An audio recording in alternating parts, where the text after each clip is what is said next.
देख रहे हैं इंडिया का नंबर 1 चैनल नव भारत प्राइम न्यूज, सबसे तेज सबसे आगे।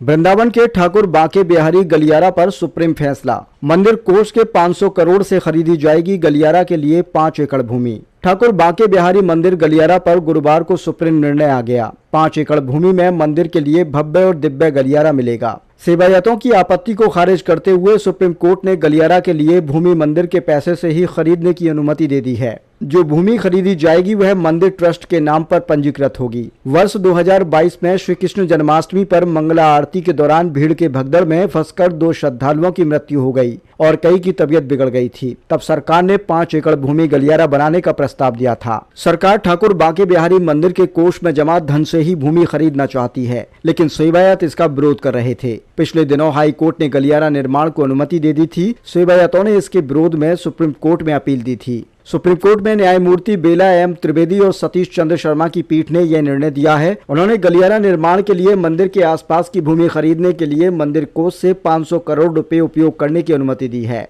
सुप्रीम कोर्ट के अधिवक्ता सार्थक चतुर्वेदी ने बताया कि सुप्रीम कोर्ट ने स्पष्ट किया है कि यह राशि केवल भूमि अधिग्रहण के लिए ही प्रयोग में लाई जाएगी। खरीदी गई पूरी भूमि मंदिर ट्रस्ट के नाम पर पंजीकृत होगी। मंदिर के सिविल जज को निर्देशित किया गया है कि वह मंदिर प्रबंधन के लिए एक ऐसे रिसीवर की नियुक्ति करे जो वैष्णव संप्रदाय से जुड़ा हो, वेदों और धार्मिक शास्त्रों का गहन ज्ञान रखता हो, मंदिर के प्रशासनिक कार्यों में अनुभवी हो। न्यायालय ने भी यह स्पष्ट किया है कि मंदिर के आंतरिक प्रबंधन में जिला प्रशासन या किसी भी सरकारी एजेंसी का कोई हस्तक्षेप नहीं होगा। मंदिर से संबंधित सभी निर्णय ट्रस्ट एवं नियुक्त रिसीवर द्वारा लिए जाएंगे। इससे पूर्व इलाहाबाद उच्च न्यायालय ने नवंबर 2023 में मंदिर निधि से भूमि खरीदने के प्रस्ताव को निरस्त कर दिया था, लेकिन सर्वोच्च न्यायालय ने इस आदेश में संशोधन करते हुए महत्वपूर्ण निर्णय दिया है। वहीं मंदिर के सेवायत और स्थानीय व्यापारियों का कहना है कि कॉरिडोर के नाम पर विकास होना चाहिए, विनाश नहीं। वृंदावन की पौराणिकता का ध्यान रखना चाहिए। साथ ही जो दुकानदार हैं उनकी रोजी रोटी का ख्याल रखते हुए कॉरिडोर का काम चाहिए। वहीं श्रद्धालुओं ने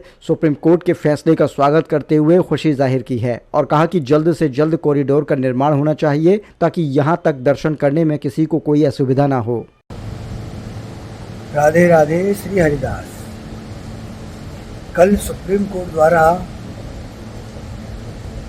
एक आदेश हुआ है जिसमें कॉरिडोर पर पक्की मोहर लगा दी गई है। इस संबंध में मेरा ये कहना है कि वृंदावन में इतनी भीड़ है, सरकारी आंकड़े जो बता रहे हैं करीब 22 करोड़ के हैं। उस 22 करोड़ के आंकड़ों को सुविधा देने के लिए कॉरिडोर की परम आवश्यकता है और वो बनाया जा रहा है।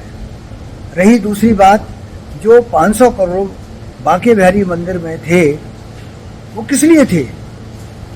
वो यात्रियों की सुविधा के लिए थे। उसको अगर दे दिया गया है तो क्या बुरा कर दिया है, अच्छी बात है, दे दिया गया। और मैं तो कहता हूं कि इसमें सरकार, अगर हमने 500 करोड़ रुपया दिया है तो बांके बिहारी एक बहुत ही क्या मैं समझता हूँ आज का सबसे ज़्यादा प्रचलित और प्रसिद्ध मंदिर है। ठाकुर की महिमा इंडिया में ही नहीं पूरे विश्व में व्याप्त है और उसको कायम रखते हुए और उसको देखते हुए कि भारतवर्ष में जितने भी कॉरिडोर बने हैं उससे भी ज़्यादा भव्य बनाया जाए। पर सिर्फ एक चीज़ का ध्यान रखा जाए कि ब्रजवासी कोई पीड़ित न हो, क्योंकि ब्रजवासी की पीड़ा ठाकुर बांके बिहारी की पीड़ा है, ये याद रखें। मेरा तो सरकार से, व्यक्तिगत मुख्यमंत्री जी से और मथुरा के जो नया प्रशासन है, जो नए डीएम और जो नए एसएसपी आए हैं, उनसे अब तक मेरी मुलाकात हुई नहीं है, पुरानी सबसे होती रही है। उनसे भी मेरा यही निवेदन है कि वो जो पीड़ित हैं उनको किसी प्रकार की, उनको ज़्यादा से ज़्यादा आप सहायता करें, उनको पीड़ा न हो इस बात का ध्यान रखें और भव्य और दिव्य कॉरिडोर बनाएं, जिससे कि पूरे भारतवर्ष में ही नहीं पूरे विश्व की जनता ये कहे कि कोई कॉरिडोर बना है तो वृंदावन का बना है, जहाँ कोई भी पीड़ित नहीं हुआ है, सबको मुआवजा मिला है, अच्छा मुआवजा मिला है। जिनके पुराने घर गए उनको नए घर मिले हैं, जिनके कम दिव्य घर थे उनको और दिव्य घर बने हुए मिले हैं और आधुनिक मिले हैं। इस तरह की व्यवस्था करें, कॉरिडोर बनाएं अच्छे से अच्छा कॉरिडोर बनाएं और वृंदावन का नाम चमकाएं, आने वाले यात्रियों को पूर्ण सुविधा प्रदान करें। क्या नाम है आपका? मोहन गोस्वामी। गोस्वामी जी, बांके बिहारी मंदिर में कोई जो फैसला आया सुप्रीम कोर्ट का, किस तरह से देख रहे हैं? तो कॉरिडोर बनाना कोई एक समस्या का समाधान तो नहीं है। ठीक है, दर्शनार्थी आते हैं, उनको सुविधाएं चाहिए, विकास होना चाहिए, लेकिन ऐसा विकास भी बेकार है जो विनाश हो जाए।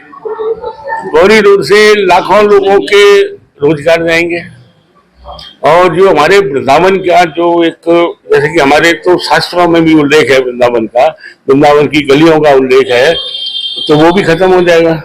तो ऐसा विकास किस काम का जो विनाश हो जाए। क्या कॉरिडोर से भीड़ नियंत्रित करना संभव हो पाएगा? नहीं हो पा रहा। अब भैया आप देखिए, इलाहाबाद के बाद जो कुंभ लगा, उसके बाद में बनारस में क्या हुआ? क्या नियंत्रण हो गई भीड़? अयोध्या में क्या हुआ? क्या नियंत्रण हो गई भीड़? नहीं हो सकती। सरकार तो कह रही है कि कॉरिडोर बनने से नियंत्रण हो जाएगी। ये तो आप मेरे को उदाहरण बता दो ना, मैं तो आपको उदाहरण दे रहा हूँ। बनारस देख लो, अयोध्या देख लो, क्या हुआ? अरे मैं आपको बता दूं, जो भीड़ जहाँ पे कैपेसिटी 1 लाख आदमी की है, वहाँ 3 लाख आदमी पहुंचेगा, तो वहाँ कोई कॉरिडोर काम नहीं करेगा। मंदिर के फंड के इस्तेमाल की बात की जा रही है जमीन खरीदने में, और वो जमीन भगवान के नाम में रहेगी, इस पर क्या कहेंगे? नहीं, मंदिर का पैसा विकास कार्य में लगाना तो मेरे हिसाब से तो उचित नहीं है। रोड बनाना है, पार्क बनाना है, ये गवर्नमेंट का काम है, गवर्नमेंट करे। हमारे मंदिर की व्यवस्था में आज तक गवर्नमेंट का 1 रुपए का सहयोग नहीं है। और यहाँ तक कि मैं आपको बताऊं, मंदिर का जो कूड़ा है वो गवर्नमेंट नहीं उठाती है, वो मंदिर अपने ट्रैक्टरों से, अपने लेबरों से उठवाती है। सहयोग के नाम पे आप कुछ भी नहीं है, बस पैसा दे दो। पैसा देने के लिए आप है। गोस्वामी समाज की क्या प्रतिक्रिया रह रही है? नहीं, प्रतिक्रिया क्या करेगी उसमें? सुप्रीम कोर्ट के आदेश है। तो अब हमारा तो सहयोग करना, विरोध करना कोई मायने तो नहीं है। सरकार से क्या कहना चाहेंगे? सरकार से बस यही कहना चाहते हैं, आप विकास करिए, पर विकास के नाम पे जो विनाश होगा उसका भी आप ध्यान रखिए। लाखों लोगों का रोजगार भी जाएगा। वृंदावन का जो महत्व है, हमारी गलियां हैं, बाकी के आसपास के जो पुराने पुराने मंदिर हैं, उनका भी ध्यान रखा जाए। सुप्रीम कोर्ट का बहुत ही सुंदर स्वागत योग्य निर्णय आया है, जिसका हम लोग स्वागत करते हैं। और कॉरिडोर बनना चाहिए, क्योंकि आए दिन श्रद्धालुओं की संख्या बढ़ती जा रही है, हादसे होते हैं, और उनमें व्यवस्था इस तरह से हो कि हमारी पौराणिक जो संस्कृति है वो भी बची रहे और कॉरिडोर का निर्माण हो। क्योंकि आए दिन हमारे श्रद्धालुओं के साथ में अभद्रता, मारपीट इत्यादि और भीड़ में सुफोकेशन में कई लोगों की मृत्यु भी हो जाती है। तो उससे बचाव के लिए कॉरिडोर की अत्यंत आवश्यकता है। मैं बताना चाहता हूं, अयोध्या में और काशी में जो कॉरिडोर बना है, पहले 18,000 लोगों की संख्या, 18 लाख संख्या लोगों की आती थी, लेकिन आज की डेट में करोड़ों लोग वहां दर्शन करने के लिए जाते हैं। तो उसी प्रकार से वृंदावन में यदि कॉरिडोर का निर्माण होगा तो निश्चित रूप से यहां भी करोड़ों की संख्या में श्रद्धालु आएंगे और यहां का विकास होगा, पर्यटन को बढ़ावा भी मिलेगा। लेकिन पौराणिक सनातन संस्कृति को देखते हुए हमें यहां पर निर्माण कार्य करना चाहिए और बहुत ही स्वागत योग्य निर्णय है। हम लोग इसका स्वागत करते हैं।